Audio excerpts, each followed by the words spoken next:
Alyce, hi, welcome to the Female Startup Club podcast. Hi, I'm so excited to have you. thanks for having me. Really excited to be here. Yes, gosh, I feel like this has been a long time coming. I have this memory of maybe like when I very first started Female Startup Club, I'd sent you like some questions on email or something like way back in the day. And ever since then, I've been like, she's got to come on the show. And now here we are 3 years later. No, great. No, well, thanks for having me. How's your day going? Some days I think are going to be quite easy, and then all of a sudden, they become really jam-packed. So I know you introduced me as one of the founders of In The Roundhouse, but I actually, and this is very interesting, also have a part-time job working for someone else. And I think this will unfold in our conversation. But I work 3 days a week for another business called Reward Style. It's now called LTK. Let's start there. I would now describe myself as the ultimate slashy in a sense that I've created a very non-traditional career path for myself.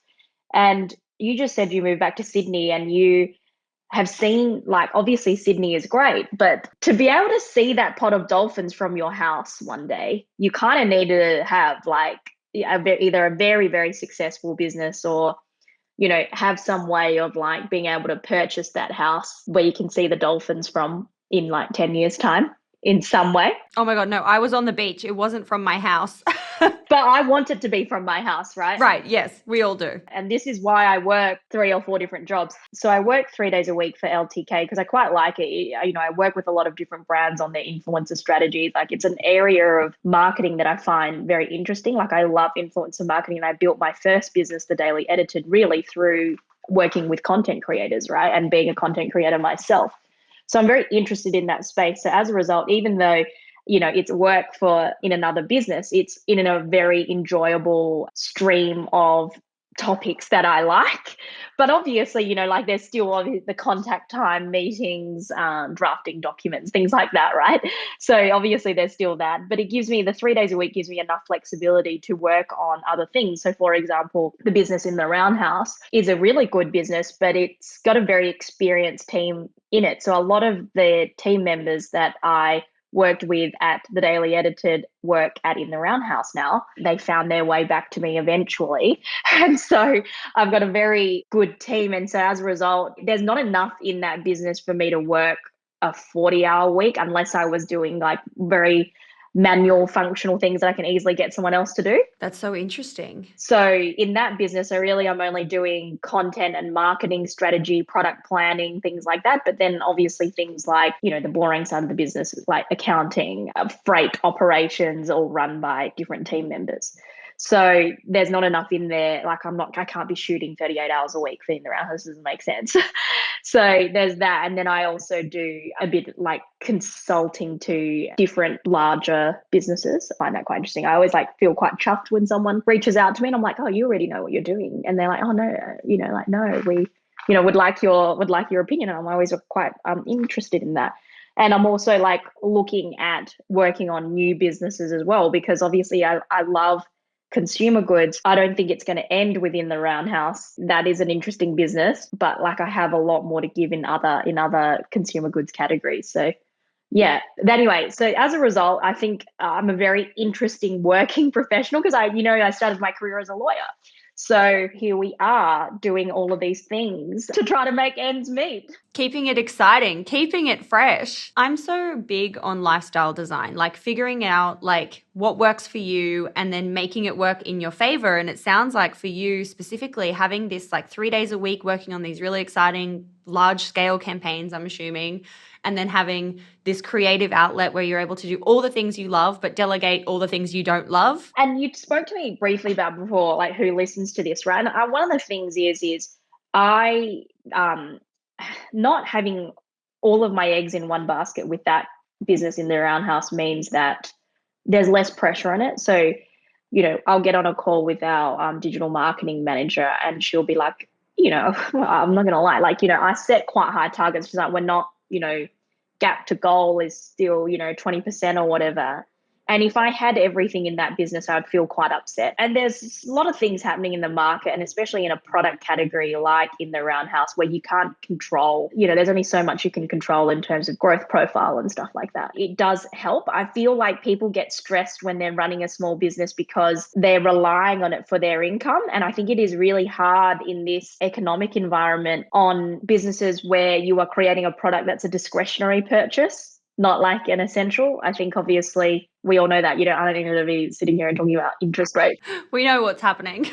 We know, yeah, exactly. We know it's not my area of expertise, but obviously that's going to impact people that have these styles of businesses. And then you've got to work out, well, how does that, how am I going to make my life work, right? And I think what's also interesting is, like, I always say to people, don't quit your day job. Like, give yourself the freedom to build this business where you can invest your own money and you can take that pressure off where you have to kind of make things back, and you're making the decisions based on out of like sometimes desperation, instead of basing it on what's best for the business and how the business will grow kind of organically over time. And so if someone's kind of like, when should I leave my business? When should I leave my job? Sorry. I didn't leave my job for the Daily Editor, the first business, until it was quite scaled.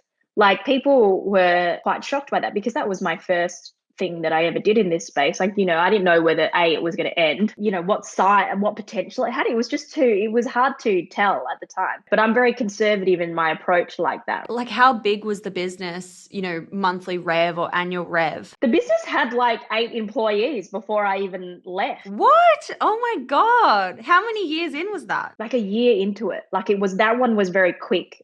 So this is the thing, I think the Daily Editor grew really quickly in like a 5-year period. So like, call it 2000, I left my job as a lawyer, and show my age, in 2015. And then between 2015 and 2020, that business really exploded, right? In The Roundhouse has been a slower growth profile. It's totally a different category, very niche, just not that kind of explosive growth I had with that first business. So, and as a result, I don't know, it's really great when it's not like one or the other is better actually financially as well. So it's just how much work it takes. And I think for me, it's like dealing with the contrast. Like, I'm actually still dealing with how to run a business that has a more niche clientele. That, seriously, I'm actually still kind of like, oh, I think, how do I deal with that? So like, I can just put this product everywhere. A certain stage in life that you would buy this product, it's a certain care factor for home and interior,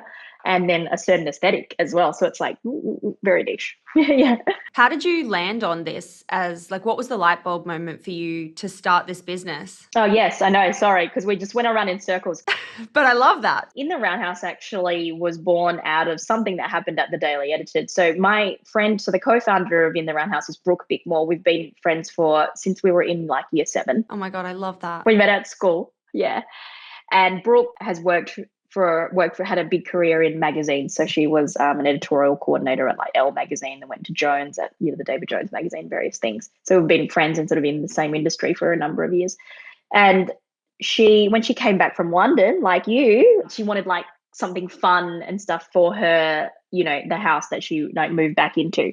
And she was talking to me about it, and I was like, oh, I don't know if I want to do that. Like, I'm extremely busy with the Daily Editor. I don't know why you would even ask me to do this. It's crazy. I started doing a lot of brand activations, the classic things like dinners with influencers, lunches with influencers at the Daily Editor. And I did find it quite hard to find unique product to set the table with, like, because you'd want to go on. And then I was like, oh, maybe there's something here. I'm happy to do this with you. So that is where In The Roundhouse started. Like, I do feel there is a niche, and obviously the business has gotten this far because I'm still feeling some sort of niche to be here to talk to you about it. But it is a niche. Whereas the Daily Editor had such broad appeal. Like, I could sell that product to anyone. Like, I could walk into Bondi Junction and speak to a man about a wallet and a phone case, or an older lady about a tote bag, and a child about a little mini school bag. God, like, that product was super broad, right? So I think about it, if I were to walk into Bondi Junction now, I say Bondi Junction for those who don't listen, it's just like my local shopping centre. Like, if I had to drive and park and go to like a centre, that would be where I go. I don't know who I would approach to be like, buy my things, you know? That's so interesting. Do you think when you think about like the journey with the Daily Edited and being so broad, but kind of like not having too much, like it sounds like that was just the way that it was. It was super broad. And then you've launched this new business. There was no intention behind it. A lot of it comes from, okay, when you think about it, what I say to people is so many people email me with like queries and things like that. And I'm like, that's great, but you know, each journey is really different. I don't like to give advice to anyone really, unless it's on something specific. So I do, and that even then won't be advice; it'll be my opinion. Like even at LTK, I go, "This is a strategy that I think will work really well." Most of the time, people are like, "Yes, I think that will work really well," or it's open to discussion, right? So I work collaboratively with people, and I don't think people realize that in order to help someone, you sort of have to put in that kind of time to understand that person's business, what their challenges are, and then address the issue that you may have expertise in, right? And you're never going to have expertise across all things. So when people just ask me blanket questions about business, I do find it very difficult. And I say, oh, you know, is there a specific question you can ask me? So one of the things that people ask me are like, what do you think of my idea, right? And you're just like, oh, no, I never would pass judgment on a single idea that anyone would, you know, kindly ask my opinion on. My only thing is, I say, is that you must really like it, because in order to peddle it and sell it is essentially what you're doing in any format. You have to really believe and like it, because otherwise it becomes really hard to do. So I always really loved everything that I created at the Daily Edited. I loved every single product and I like to use it. And so in talking to people about it, it was authentic, you know what I mean? Like I never tried to like push something. And even with LTK, the reason why I work for them is you know, used to be a client and I believe in the product and I think, you know, it works for brands. And so therefore I'm happy to put myself out there and tell other people that it is a good piece of technology to use. Now, and same within the Roundhouse, like, you know, I like the products. Like I do think it's very fun to be able to have toast on a plate that is more interesting than white. It just like, you know, I'm a visual person. That's not for everyone. Some people will be like, that is a really ludicrous and unimportant thing. Oh no, I love it. I'm all for it. You know, I get up in the morning, I have a stand-up breakfast, as I call it, like every morning. And then, you know, I read the paper and I like it to look nice. And so, you know, I believe in that. If I were to meet, you know, I'll say to you now, like, well, tell me what plates you want. I'd love to send them to you. Or, you know, let me know what colors you like. I'd love to put that together. I already have it all. But I enjoy that. So I think part of people and business is like, it's not necessarily, as you say, like finding a niche or having some weird strategy behind it. That'll probably come, and that maybe there will be a U curve where it comes for me for In The Roundhouse, but it actually hasn't yet. I don't feel. You've just got to love it. It's very interesting. I think, yeah, having a business that kind of like has that almost cult following moment where it just like explodes, everyone's wearing it, you can target any audience, and then building something which is maybe a bit slower to get started and it's a different blueprint. In your opinion, you know, I know that you said at the beginning of this recording, this isn't just the end of the brand for you in terms of you're going to do other brands and other businesses and things like that. In your opinion, which would you go for if you had to choose, like trying to find like something really broad or something really niche? Oh, God. It just depends on the lifestyle, right? Okay, so, you know, the privilege of being across different industries is meeting different people. People want different things. In this vertical of lifestyle products, let's call it, homewares, I think the businesses are quite smaller than on the fashion and beauty side. But the people much more relaxed. They are running smaller businesses. Their teams are invariably smaller. Like if you look at the team side, let's say at iconic brands in this space, like Age, right? It's a really big business in fashion. Like it's a really big team, heavy retail, lots of headcount in retail, lots of headcount at head office. Running that is a completely different exercise to say running Dinosaur Designs, which is also an iconic brand in the homewares, you know, the decoration, home decoration space. They'd call it art. I don't want anyone from Dinosaur Designs listening to this. Art. Okay. That is an invariably a much smaller business than Age, right? And it's a lifestyle choice. When you look at people get stressed over different things, I hear a lot of things again. Okay, so people will come to me with initial ideas or HR issues that they're having with staff and things like that. And I think the bigger the business, the more issues you have. Like obviously, right? It goes without saying, neither is right, you know, or wrong. It just is like, where are you at in life? What do you want to do with your time, and what will give you fulfillment? Because so many people in the homeware space are so lovely. They're so creative. They're so interesting. They're so chill. And I don't know if you would necessarily say that on the other side of the other spectrum of consumer goods. That's so interesting. So interesting. I want to switch gears a little bit and talk about the money piece. It's something we always talk about on the show. Specifically, what did it cost for you to get started within the Roundhouse? When you think about your first inventory, getting, your website up and running, how did it start? Under $100,000. Like the thing is to start businesses that don't cost a lot of money these days. That's the thing. There's no barrier to entry. I don't believe in any vertical, whether that be beauty, fashion, lifestyle goods in the consumer space. Like it is.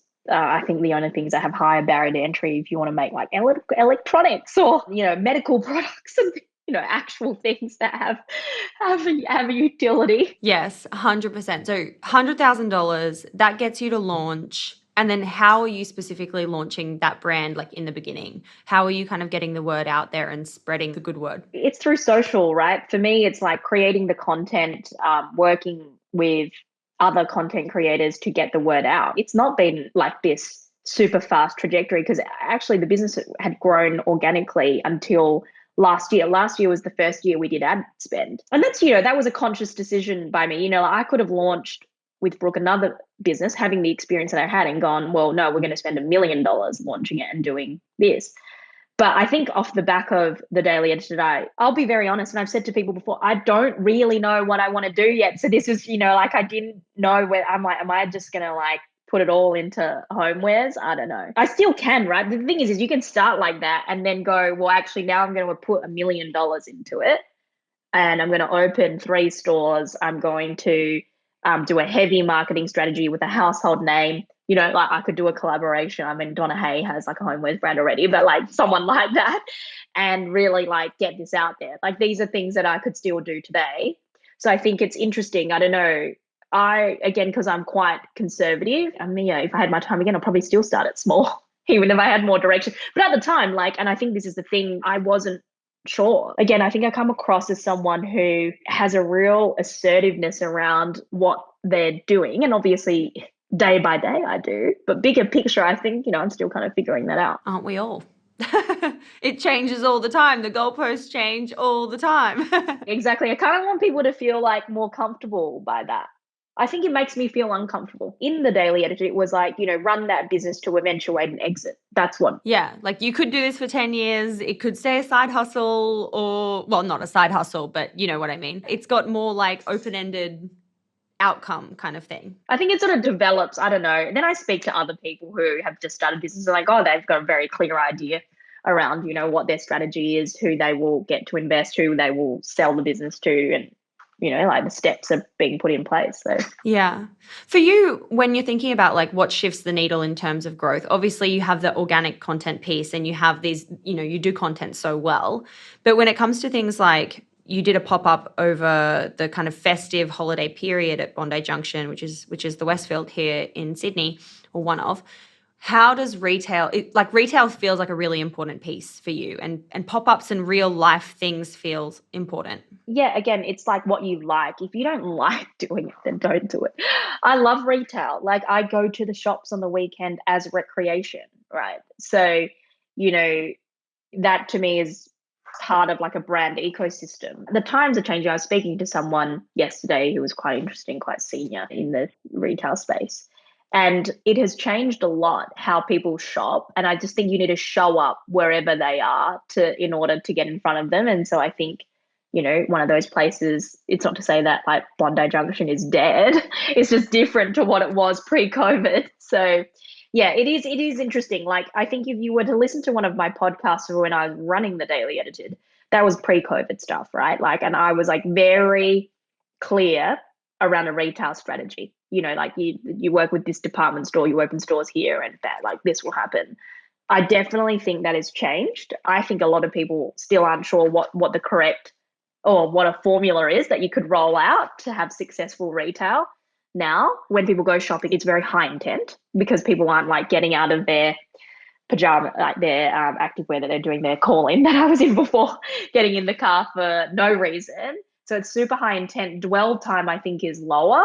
So it's like, how do you kind of deal with some of these new factors and changes in behavior that are sort of being displayed by consumers at a broad level?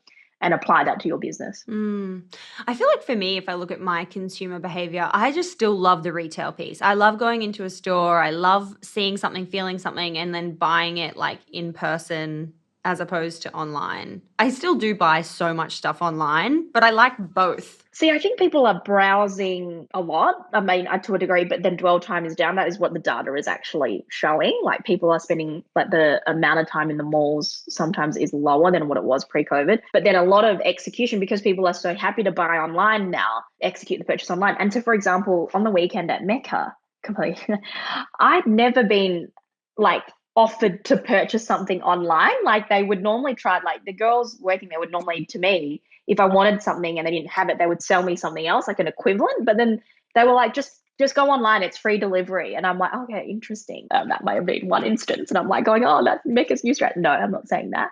But I do think, that was an acceptable answer to me. I didn't think that was silly. Absolutely. What is your approach, being like such a creative person and so involved in the design of the brand and the look and feel of the brand? How do you approach product development and design for new pieces? Like, is it just like your creative brain being like, this is it? Or are you using data to influence? I keep doing things and it is a little bit data driven. Now I've learned my lesson, I've learned some lessons. So I will create tons of product once a week, once every couple of weeks. There'll be all these new things, but things that then go into production are based on data. It's like, dude, that color combination does not sell.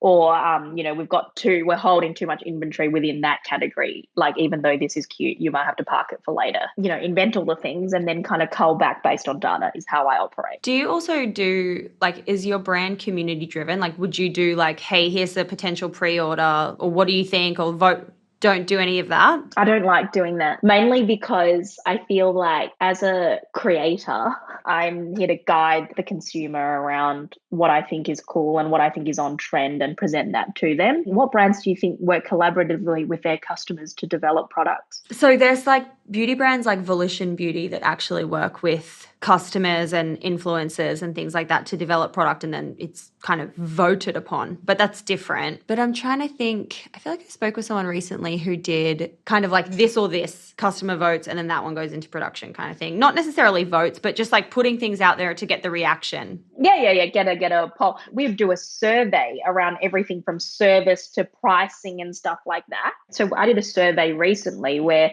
you got $50 to fill out our survey. So fill it out with some level of, as a goodwill thing, please fill it out properly.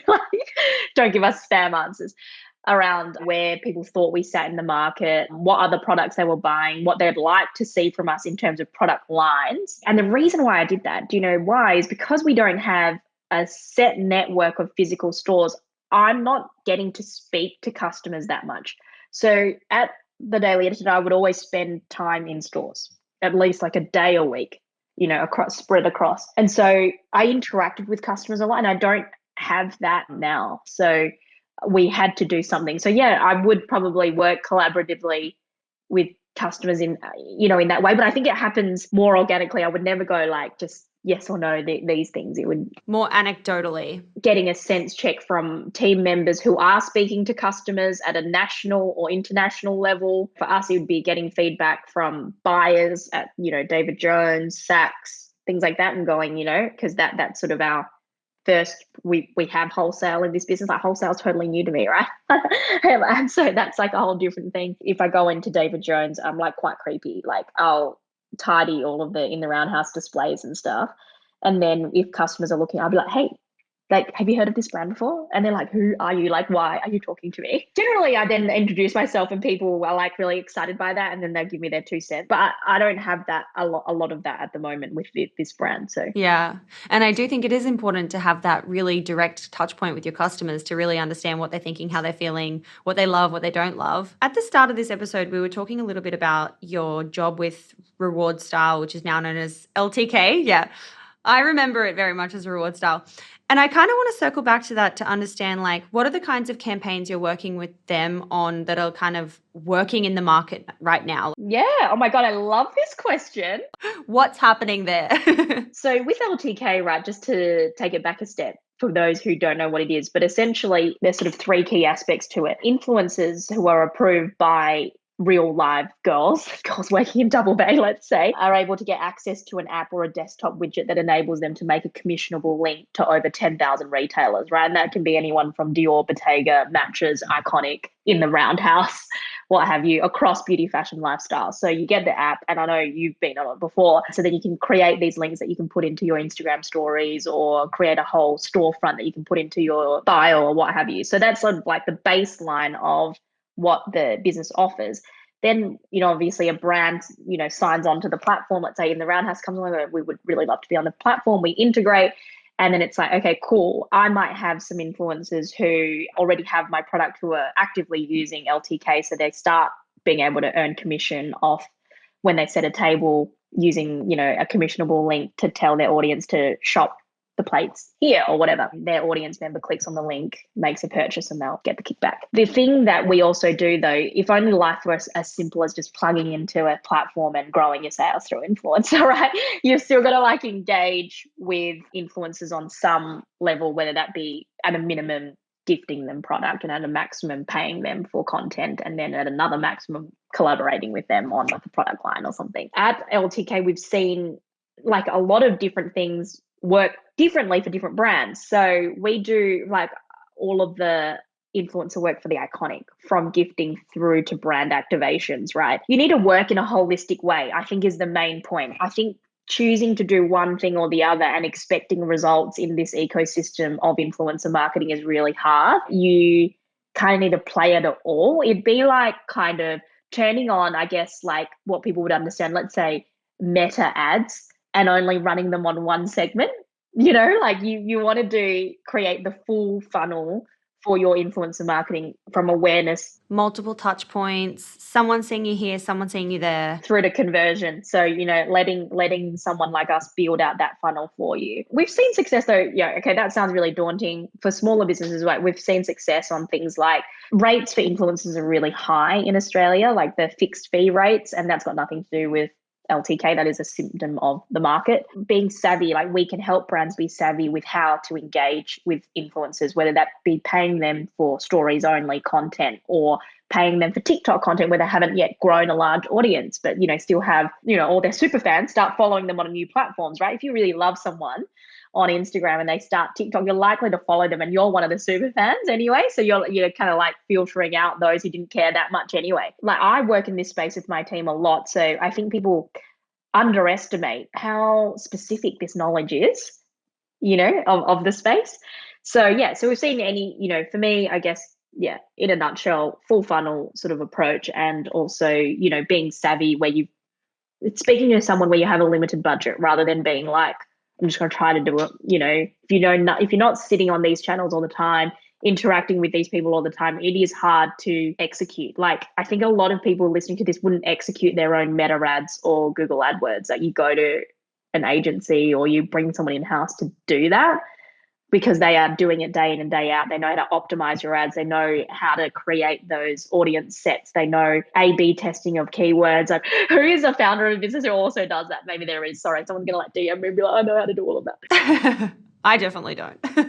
I would work with someone else. You certainly know how to, right? But you still work with someone else. And it's the same with this influencer stuff. And it's also about if you work with an expert, they're able to see the problem that's about to happen and quickly fix it or tweak it. Whereas you have to go through a learning curve, and then you only learn in hindsight after you've made the mistake. Exactly. And I think this game, the influencer marketing space, changes year on year. It's faster movement. It is really hard. And for me, managing a team in this space where the industry is constantly changing is actually quite hard. It's much faster movement. Google AdWords have not changed that much fundamentally for 5 years, right? There was not, TikTok was not a thing 5 years ago, or whatever. Yeah. It's shifting daily. Yeah, exactly. Absolutely. Before we get into our last kind of 6 final questions, the 6 quick questions part of the episode, and I know you said you don't like to leave kind of broad advice where it's not specific, but if you did have to leave kind of with a lesson or a piece of advice to share broadly with our audience, what would that be? Don't be afraid to make mistakes. Look at me. I'm just out there trying, even though I'm very experienced, and, some would consider me an e-commerce and retail expert.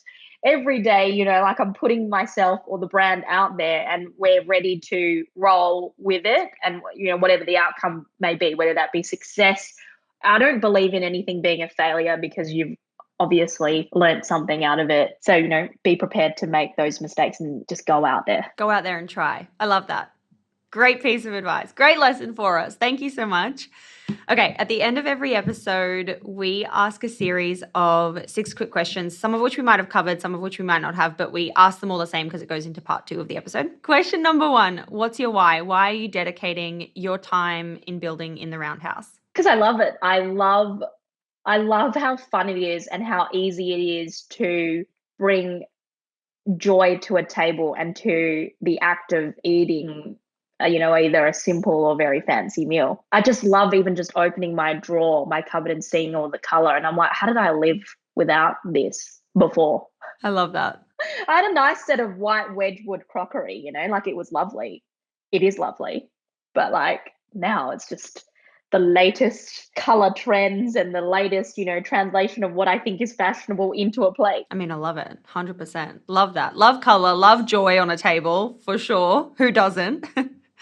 Question number 2 is, what's been your favorite marketing moment so far? And this could be from the Daily Edited or In The Roundhouse. Oh, we did something really fun with Milk Run for Mother's Day in the Roundhouse. So like one of my things is like the last mile for delivery. And I always I'm in awe of these like fast delivery services. I'm like, if only I could have guys on bikes driving plates around. Like obviously that for me is not feasible. But why can't it be? I often ask myself a question, but why can't it be if Milk Run are doing it? We did like a last minute Mother's Day thing that you could buy. Their interface is quite good. Like you click and buy it and it had, egg cups, a platter, and then the things that you would make your mum breakfast with, and that was cute. It's just a very easy one. It doesn't, they're not always having to be giant things. Like we've done giant things within the Roundhouse with, out some people we collaborate with and things like that, and that's all good. But sometimes it's just like little ones that are like easy to get off the ground and cute. Yeah, I love that. That sounds so sweet. Fun. And I also love having fun in business, like doing the things that bring you actually joy in those kind of moments, especially in marketing. That's where you can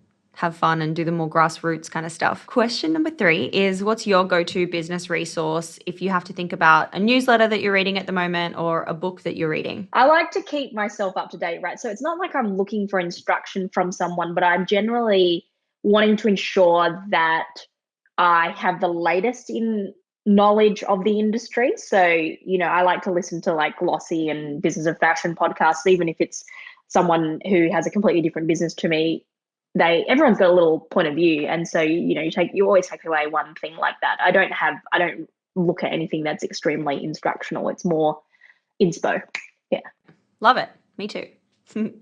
Question number 4 is, how do you win the day? What are your AM or PM rituals and habits that keep you feeling happy and motivated? So one of the things that I do say to young team members that work in my teams and things is they're like, oh, I'm tired or whatever, and people describe me as an energizer bunny. Like I am able to just keep going and do things, and it is having a very consistent lifestyle. So like in the mornings, like I get up, I go to the gym every day, I have breakfast, I take that time, I read the newspaper, and then I'm ready to go. And I go to bed, and sometimes I miss out on stuff. Like, my sister's like, I think you miss out on all the goss because you leave so early, So even if I'm out, I leave because I'm tired by then. It's not because I want to miss out on the goss or the fun part. I'm generally home before midnight, no matter what is going on that evening. Whether, like, for example, on the weekend, it was Mardi Gras, as you know. Yeah, a lot was going on, but I still went home, and then that means on Sunday that I can still do work and things, because if I don't, then it really does mess up the week given the volume of work that I'm doing at the moment. So yeah, it's that, you have to have some sort of boundary. Routine and boundary. Yeah, absolutely. I agree. Question number 5, what's been your worst money mistake and how much did it cost you?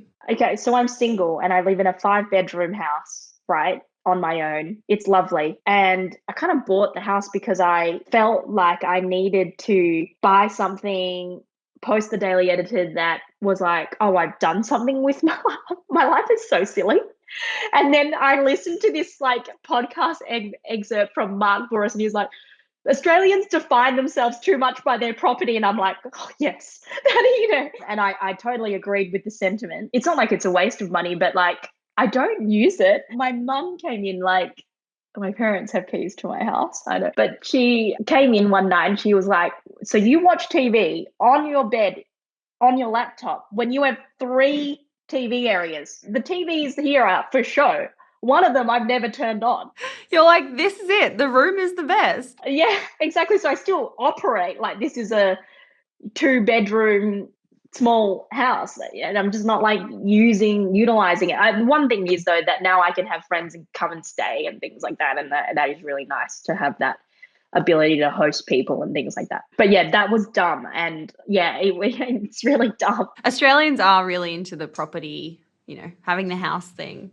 It's less my vibe. I'm more like rent and have the freedom to move if I want to move overseas. There's nothing wrong with that, and I do think people put a lot of pressure on themselves to do that, including myself, right? Like we got on this call and I was like, I must live in a house that where I can see dolphins from, and that is why I work. Yeah.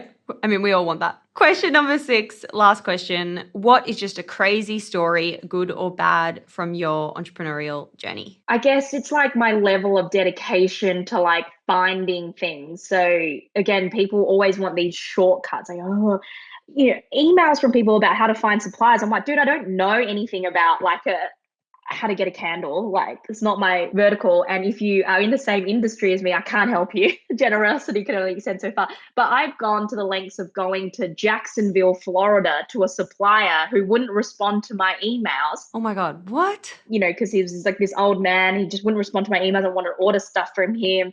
And so I landed in Jacksonville, Florida, like this tiny American town. I got off the plane and, people were wearing greater Make America Great Again trucker caps and stuff. And my general manager was really scared. I was like, I'm just going to stop here on the way to New York. It'll be fine. Like, I'm just going to go and see him, because once I see him and I can secure the machinery, I will put DHL labels and I'll get them sent back to the office. Like, this is the level of motivation that I have. So I went to his random factory in the back, in the suburbs of Jacksonville. I knocked on his door and I was like, "I'm Alyce Tran. I've been emailing you." And he was like, "Oh my God, like no one comes and sees me." He's like, why are you here? He's like, "Don't you live in Australia?" And I was like, yes, I do, but I'm here. Can I please have some machines? Oh, hell yes. Did he give you the machines? Yeah. And he was like, "Well, these were actually on order for Coach, but I will give you these because no one's ever come to see me before. No one's bothered to come and see me. Oh my God, I love that. Give me the time." And then I was like, yes. And then, we went and had like, because, Australians, we go to America, but we go to LA, Miami, New York. Like, very few of us would go to like proper America, where we went to this diner where the drinks were like the size of half my torso, the big plates of food. I was like, oh my God. Oh my God, I love that. Let's all operate on that level. Just go and get it done. Do whatever it takes to get it done. Oh my gosh, I love that. I've loved chatting with you.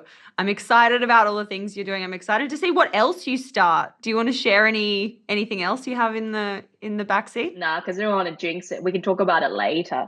I'll send you it and then you'll be like, oh, I see. Amazing. Oh my gosh. Alyce, thank you so much for taking the time. I've loved this.